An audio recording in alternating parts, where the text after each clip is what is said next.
Assalamualaikum warahmatullahi wabarakatuh. Perkenalkan, nama saya Kamalia. Di sini saya akan menjelaskan sedikit tentang materi peran motivasi dalam pembelajaran. Motivasi adalah proses internal yang mengaktifkan, memandu, dan memelihara perilaku seseorang secara terus-menerus. Intensitas dan arah motivasi dapat bervariasi namun sulit untuk dipisahkan. Intensitas motivasi tergantung pada intensitas dan arah motivasi pada berbagai kegiatan. Banyak pakar psikologi yang mengaitkan motivasi dan belajar untuk menggambarkan proses yang dapat memunculkan dan mendorong perilaku, memberikan arah atau tujuan perilaku, memberikan peluang terhadap perilaku yang sama, serta mengarahkan pada pilihan perilaku tertentu. Dengan memotivasi peserta didik, seorang pendidik akan mampu membantu peserta didik untuk memulai belajar, mempelajari materi apa yang pendidik tawarkan, serta dapat membantu peserta didik agar berusaha keras dalam belajarnya.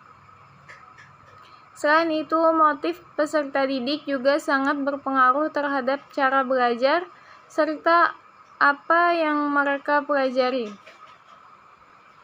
Menurut kebanyakan definisi, motivasi mengandung 3 komponen pokok, yaitu menggerakkan, mengarahkan, dan menopang tingkah laku manusia. Yang pertama, menggerakkan.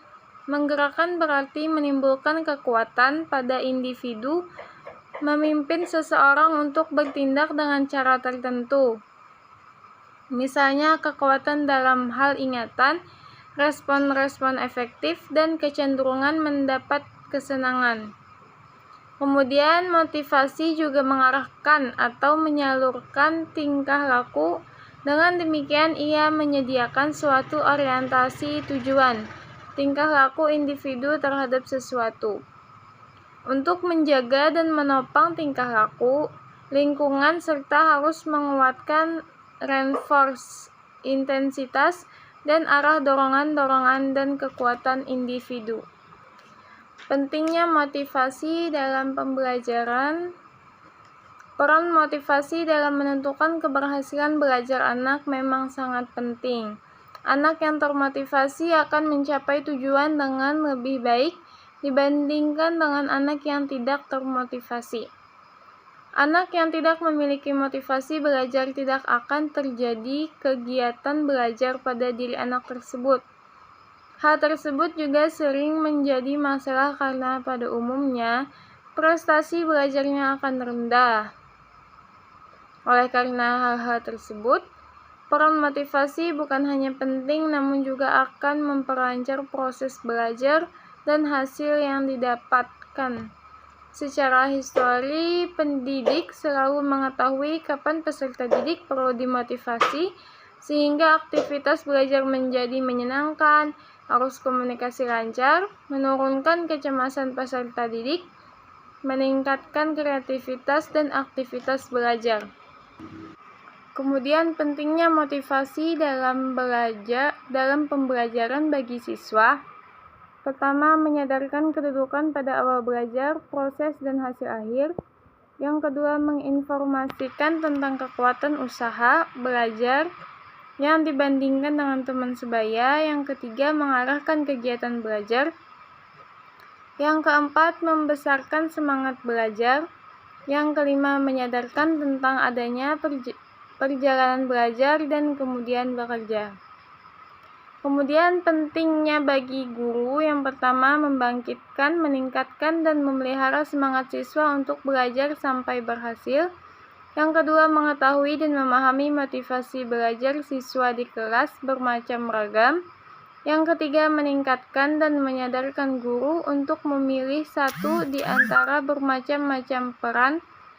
Yang keempat, memberi peluang guru untuk unjuk kerja, rekayasa pedagogis. Adapun jenis motivasi dapat dibedakan menjadi 2 jenis. Yang Yang pertama, motivasi primer didasarkan pada motif-motif dasar dari segi biologis, jasmani manusia atau bisa disebut insting. Kemudian yang kedua, motivasi sekunder, motivasi yang dipelajari dan dipengaruhi oleh faktor biologis dan sosial. Sifat motivasi seseorang dapat bersumber dari dua sumber. Yang pertama dari dalam diri sendiri atau bisa disebut dengan motivasi internal, kemudian dari luar seseorang bisa disebut dengan motivasi eksternal. Unsur-unsur yang dapat mempengaruhi motivasi siswa dalam belajar. Yang pertama, cita-cita atau aspirasi siswa.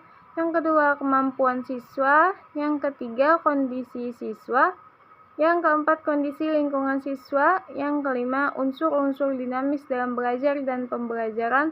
Dan yang keenam, upaya guru dalam membelajarkan siswa. Kemudian upaya untuk meningkatkan motivasi dalam pembelajaran. 1. Bisa dengan mengoptimalisasi penerapan prinsip belajar. Yang kedua, mengoptimalisasikan unsur dinamis belajar dan pembelajaran. Yang ketiga, mengoptimalisasi pemanfaatan pengalaman dan kemampuan siswa. Dan yang keempat, pengembangan cita-cita dan aspirasi belajar.